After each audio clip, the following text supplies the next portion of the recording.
नमस्कार, आप देख रहे हैं सिटी पोस्ट लाइव। मैं हूं आकाश। रविवार देर रात 11 बजे से पटना में लगातार बारिश हो रही है। Dak Bungalow road, Patna junction, boring road, Rajendra Nagar और स्टेशन जैसे इलाकों में घुटनों तक पानी भर गया है। रविवार देर रात से शुरू हुई झमाझम बारिश से पटना को पानी पानी कर दिया है।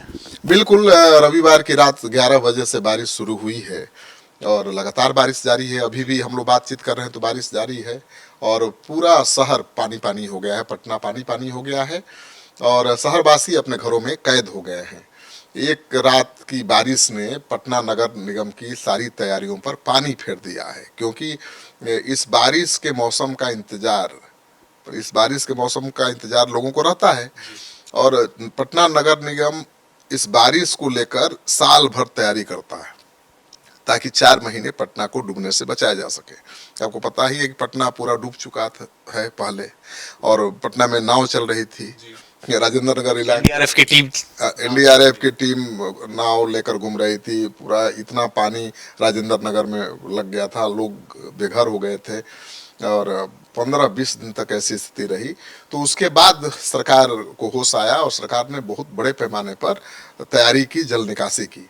लेकिन सवाल उठता है कि अगर एक रात की बारिश से 2-4 घंटे की झमाझम बारिश से पटना पानी पानी हो जा रहा है और लोग घरों में कैद हो जा रहे हैं, तो ये कैसी तैयारी है? तो वो पूरा पटना जंक्शन, डाक Bungalow road, boring road, Rajendra नगर स्टेशन जैसे जो हाई फाई इलाके हैं, वीआईपी इलाके हैं, जहाँ पर ज़्यादा लोगों का आना जाना रहता है, वहाँ घुटने तक पानी भर गया है। पटना जंक्शन के रेलवे ट्रैक पर पानी चढ़ चुका है। रेल और सड़क दोनों ही बाधित हैं। तो रेल और बस यातायात बाधित हो जाए, आवागमन बाधित हो जाए, लोग पैदल भी नहीं चल सकते, घुटने भर पानी है, पैदल कैसे जाएंगे? बहुत परेशानी हो रही है। सर, बच्चों को स्कूल जाने में कितनी दिक्कतें होंगी? बारिश इतनी तेज है, घुटनों तक पानी है। देखिए, सैकड़ों करोड़ खर्च होते हैं बारिश से राजधानी को बचाने के लिए, पानी जल जमाव से बचाने के लिए, लेकिन हर साल यही हाल होता है। इस बार तो उम्मीद थी कि तैयारी मुकम्मल होगी और पटना पानी पानी नहीं होगा, लेकिन रात भर की बारिश ने ही पटना को पानी पानी कर दिया है। लोग परेशान हैं। अब बच्चे स्कूल कैसे जाएं? ऑटो वाले पहुंच नहीं पा रहे हैं। पैदल, स्कूटर और बाइक से चलना मुश्किल है। पैदल चल रहे हैं तो कहीं भी मेन होल खुले हुए हैं, कहीं भी मेन होल में आप जा सकते हैं। सड़कों पर गड्ढे भी बहुत हो गए हैं, तो कहीं भी आपका पैर टूट सकता है। तो पैदल चलना भी जोखिम से भरा हुआ है। तो राजधानी पटना रात भर के झमाझम बारिश से पानी पानी हो गया है और लोगों को बहुत परेशानी हो रही है। अब पानी कब तक चलेगा कहना मुश्किल है। मौसम विभाग के अनुसार पानी लगातार होने की संभावना है। 5 साल पुराने वाले जो तस्वीरें हैं वो तो नहीं दिखेंगे ना, कि हेलीकॉप्टर से खाना पहुंचाया जा रहा है, बोट्स चल रही हैं, एनडीआरएफ की टीम? अभी कहना बड़ा मुश्किल है। अभी तो रात भर के पानी के बाद वैसी नौबत नहीं आई है, लेकिन घुटने भर पानी भी शहर में लग जाए तो लोग घरों में कैद हो जाते हैं, कारोबार ठप हो जाता है, लोग सरकारी दफ्तर कैसे जाएंगे? तो सड़कें सूनी दिखाई दे रही हैं और जो लोग सड़कों पर निकले हुए हैं वो फंसे दिखाई दे रहे हैं। कहीं बाइक वाला फंसा हुआ है, कहीं स्कूटर वाला फंसा हुआ है, कहीं बच्चे को स्कूल ले जा रहे लोग फंसे हुए हैं, कहीं गाड़ियां फंसी हुई हैं। तो शहर में लगता है कर्फ्यू लगा हुआ है।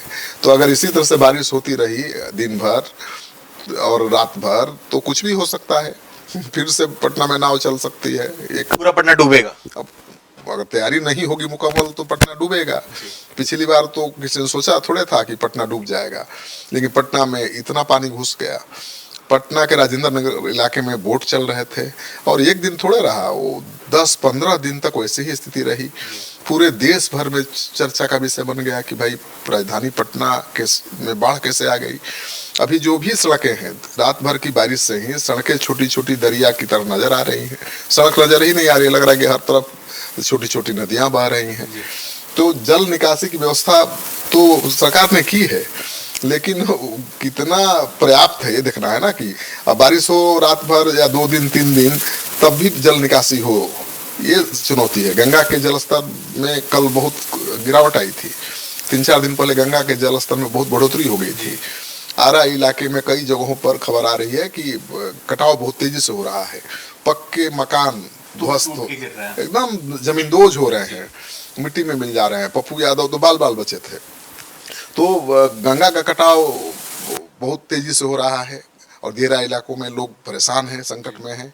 लेकिन पटना में तो पहली बारिश है ये, मैंने ठीक से कही है, तो इस मानसून की पहली अच्छी बारिश है जो रात 11 बजे से लेकर अभी 11 बजे तक जारी। राजधानी की ये हालत है तो फिर दूसरे जिलों का क्या होगा? दूसरे शहरों का क्या होगा आप अंदाजा लगा लीजिए, लेकिन राजधानी पटना का हाल बेहाल है और मुझे लगता है कि बहुत समय लगेगा जल निकासी में। अब नगर निगम तो एक्शन में है, कोशिश शुरू हो गई है, लेकिन कोशिश तभी कामयाब होगी जब जितना पानी है उसको निकालने की पूरी क्षमता होगी।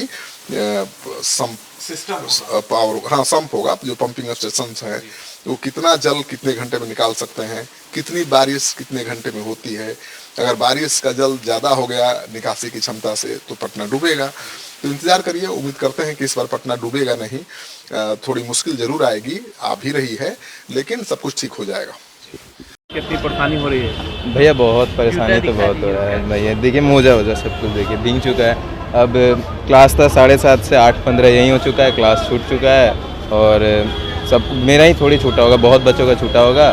और एक बार ज़रा ये भी दिखा दीजिए, कितना बड़ा समुद्र बना हुआ है। तो मेरे हिसाब से तो विकास करना चाहिए, बट सरकार को इनिशिएटिव लेना चाहिए इसके हिसाब से कि उसको पहले पॉलीथीन और ये सब जो कचरा होता है, गार्बेज जो नाली के अंदर लॉग हो जाता है जिसकी वजह से वाटर लॉगिंग होता है, उसको पहले बात तो कम करना चाहिए। और साथ ही साथ सरकार को एक और इनिशिएटिव लेना चाहिए कि लोगों को शिक्षित करना चाहिए इस एरिया में कि लोग गंद ना फैलाएं, इधर उधर नाली वाली ब्लॉक ना करें जिसकी वजह से इतना बड़ा वाटर लॉगिंग होता है।